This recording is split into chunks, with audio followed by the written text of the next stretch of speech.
امام زین العابدین علیہ الصلوۃ والسلام ارشاد فرماتے ہیں، حدیث کا مزاج تھوڑا سا سخت ہے، تحمل مزاجی کے ساتھ سماعت فرمائیے گا۔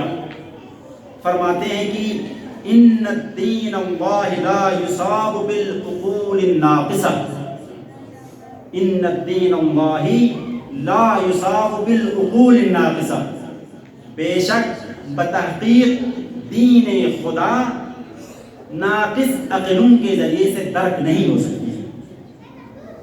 ناقص عقل کی دین اگر درک ہوتی ہے تو یعنی ناقص عقل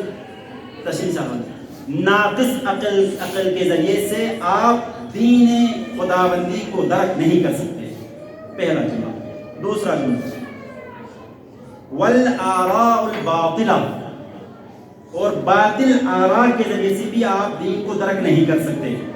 باطل آراء یعنی رائے کی جمع ہے، آپ کی رائے کیا ہے، آپ کیا سمجھتے ہیں، اس طرح کی بات، یعنی آراء رائے کی جمع، باطل آراء کے ذریعے سے بھی دین درک نہیں ہو سکتا۔ تیسرا جملہ والمقاییس الفاسدہ، اور فاسد قیاسوں کے ذریعے سے بھی آپ دین کو حاصل نہیں کر سکتے۔ قیاس آرائیاں کر کے اگر آپ دین تک پہنچنا چاہیں تو پھر اس طرح سے دین حاصل نہیں ہوگا۔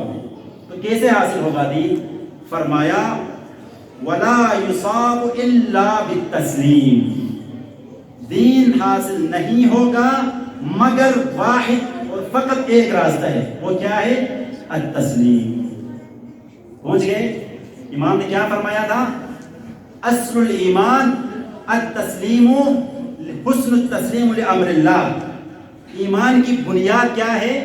امر الہی کے سامنے حسن تسلیم، اور انہی کے حلال مشکلات کا جو پوتا ہے۔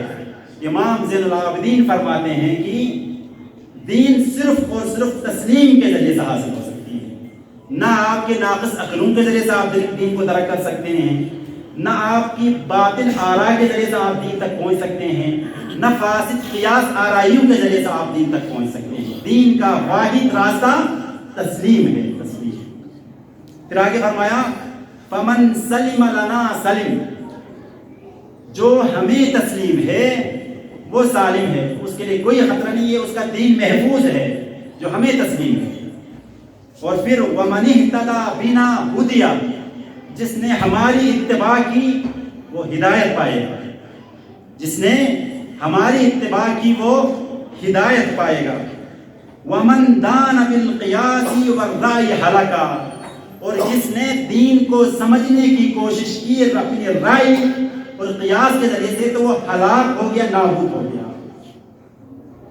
امام زین العابدین کا ارشاد۔ پھر فرمایا ومن وجد فی نفسه شیئا مما نقول به او نقضی به حرجا، اگر کوئی ہم نے جو کہا ہے یا ہم نے جو فیصلہ کیا ہے، ہم نے جو قضاوت کی ہے، اس کے خلاف، اس ہمارے کہے ہوئے اور ہمارے فیصلے کے خلاف کسی کے دل میں تھوڑا سا بھی اگر ایک رائی کے دانے کے برابر بھی اگر اس کے اندر یہ حرج پیدا ہو گیا تو پھر کفر، تو پھر اس نے کفر، انکار کیا کس کا؟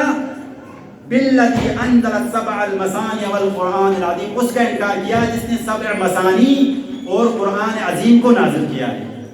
وَهُوَ لَا يَعْلَمُ، اور جبکہ اسے پتہ بھی نہیں ہوگا کہ میں کافر ہو چکا ہوں۔ بس زیادہ تجزیہ کرنا نہیں چاہتا میں، بس تھوڑا سا یہ کہ معلوم ہوا کہ دین خدا ناقص عقول کے ذریعے درک نہیں ہو سکتا۔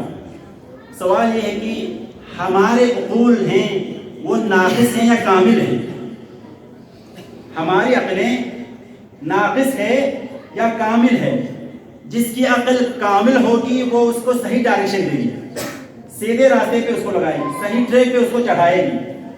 اگر اس کی عقل ناقص ہے تو پھر اس کے لیے ٹریک پر چڑھانے والے کی ضرورت ہوگی، ہدایت دینے والے کی ضرورت ہوگی، راہ راست پر چڑھانے والے کی ضرورت ہوگی۔ اب بتائیں ہمیں ہدایت دینے والے کی ضرورت ہے یا نہیں ہے؟ ہمیں ہادی برحق کی ضرورت ہے یا نہیں ہے؟ ہمیں ایک پیشوا کی ضرورت ہے یا نہیں ہے؟ ہمیں ایک امام کی ضرورت ہے یا نہیں ہے؟ ہمیں ایک رہبر کی ضرورت ہے یا نہیں ہے؟ اگر یہ ساری چیزیں ہیں تو لامحالہ طور پر حتمی نتیجہ یہ نکلے گا کہ ہماری عقلیں ناقص ہیں، وہ کامل نہیں ہیں۔ بس اگر ہماری عقل ناقص ہے تو امام کے ارشاد کے مطابق کیا ہوا کہ ہم اپنی عقل کے ذریعے سے کہیں کسی کتاب، کسی روایت، کسی امام، کسی نبی، کسی خدا کی طرف رجوع کیے بغیر اگر ہم خود سے اختراعاً دین بنا کے اسی کو دین خدا سمجھنے لگیں گے تو کیا یہ نہیں دین خدا ہوگا؟ اس طرح سے ہم دین خدا تک نہیں پہنچ پائیں گے۔ دین خدا تک اگر پہنچنا ہو تو پھر جس کی عقل کامل ہے اس کی اتباع کرنے کی ضرورت ہے۔